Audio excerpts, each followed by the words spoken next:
Good morning ખેડૂત મિત્રો। આજે આપણે આ યુટ્યુબ ચેનલ એટલે કે ખેડૂત વર્લ્ડમાં એક ફ્લાવરિંગ માટેનો વિડીયો બનાવવાનો છે। તો એના માટે હું તમામ ખેડૂતોને આપણા યુટ્યુબ ચેનલ એટલે કે ખેડૂત વર્લ્ડને સબસ્ક્રાઇબ કરી બીજા ખેડૂત ગ્રુપ સુધી પહોંચાડી અને આ વિડીયોને તમે ઠેઠ એન્ડ સુધી જોજો। ઘણા બધા ખેડૂતના મને પ્રશ્નો આવતા હોય છે કે સાહેબ તમે બધા બીજા જીરાના, ઘઉંના, જીરાની દવાના, ઘઉંની દવાના, કપાસના આ બધા વિડીયો આપણે બનાવતા હોય છે, પરંતુ કયા સ્ટેજે ફ્લાવરિંગ દવા છંટાય અને કઈ કઈ દવા છંટાય એના વિશેનો વિડીયો આવતો નથી।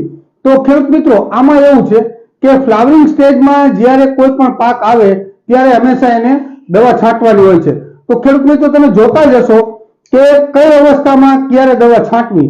કોઈ પણ પાકમાં ચણા હોય, જીરું હોય, ધાણા હોય, ઘઉં હોય કે કોઈ પણ પાક હોય, જ્યારે એની કુદરતી ફ્લાવરિંગની એક્ટિવિટી થાય ત્યારે જ ફ્લાવરિંગની દવા છાંટાય। ત્યારે કોઈને વહેલી દવા ફ્લાવરિંગની છાંટી દીધો તો ક્યારે કામ કરતી હોતી નથી। તો ફ્લાવરિંગ માટેની કઈ કઈ દવાઓ આવે છે માર્કેટમાં, તો તમને હું ખાસ કહી દઉં કે એક રુજુતા નામની ફ્લાવરિંગ માટેની એક દવા સારી આવે છે, જેની અંદર એમિનો એસિડ, ફોલ્વિક એસિડ આ બધા એસિડો હોય છે। જે એમિનો એસિડ અને ફોલ્વિક એસિડ હોય એ તમામ પ્રકાર એ ફ્લાવરિંગની પ્રક્રિયાને એક્ટિવિટી કરે, એટલે કે ટૂંકમાં આપણે દેશી ભાષામાં કહી તો એને ગરમીમાં લાવવાનું કામ કરે છે। આ બધા જે એન્ઝાઇમો રહ્યા એ એન્ઝાઇમો ગરમીમાં લાવવાનું કામ કરે છે। હમણાં એક માર્કેટમાં એક આ લસ્ટર નામની દવા આવી છે, બરાબર, આ પણ ફ્લાવરિંગ માટે સારામાં સારું કામ કરે છે। આ કોઈ પણ તમે કંપનીની દવા હોય, એમિનો એસિડ કે ફોલ્વિક એસિડ કે ટૂંકમાં એન્ઝાઇમ હોય એ ફ્લાવરિંગ સ્ટેજની અંદર સારામાં સારું કામ કરે છે।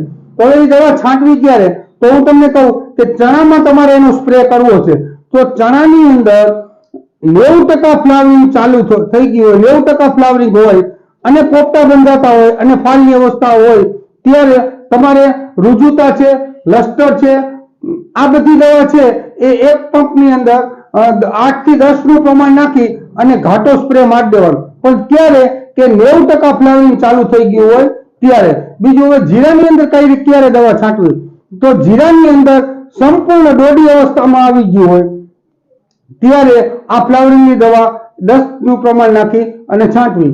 પછી આપણે માની કે ધાણા છે, વરિયાળી છે, તો કોઈ પણ પાકની અંદર મેં તમને જીરાની વાત કરી કે કોઈ પણ પાકની અંદર 90% ફ્લાવરિંગની ક્રિયા એક્ટિવિટી ચાલુ થઈ ગઈ હોય ત્યારે જ ફ્લાવરિંગની દવા છાંટવી। તો ખાસ કરીને ખેડૂત મિત્રો ધ્યાન રાખજો કે ફ્લાવરિંગનો ટાઈમ છે એક ઉઈગા ભેગો કોઈ દિવસની દવા છટાતી નથી। આ બધા એન્ઝાઇમો છે, ફોલ્વિક એસિડ છે, એમિનો એસિડ છે, આ બધા છોડને ફ્લાવરિંગમાં ઝડપથી વૃદ્ધિ કરાવે એ માટેના આ બધા ટેકનિકલ છે।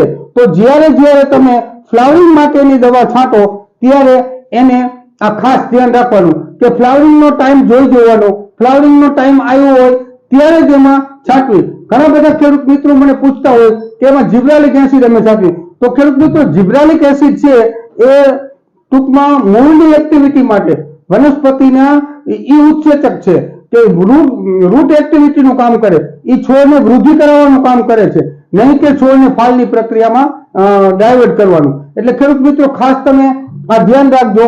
આપણે આજે આટલો જ વિડીયો બનાવવાનો હતો કે ફ્લાવરિંગ સ્ટેજમાં ક્યારે દવા છાંટી શકાય અને ફ્લાવરિંગ સ્ટેજની ફાલ માટેની દવાઓના કયા કયા છે તો એ મેં તમને અગાઉ વિડીયોમાં કહી દીધું, બરાબર। તો આપણી આ યુટ્યુબ ચેનલ છે ખેડૂત વર્લ્ડ, એને બીજા ખેડૂત સુધી પહોંચાડી સબસ્ક્રાઇબ કરી, લાઈક કરી અને આપણી આ યુટ્યુબ ચેનલને આગળ વધારજો। અને ખેડૂત મિત્રો આપણી આ યુટ્યુબ ચેનલ છે ખેડૂત વર્લ્ડ, આ વિડીયો બનાવ્યો છે એને એન્ડ તક સુધી જોજો, સારી માહિતી લેજો। ધન્યવાદ।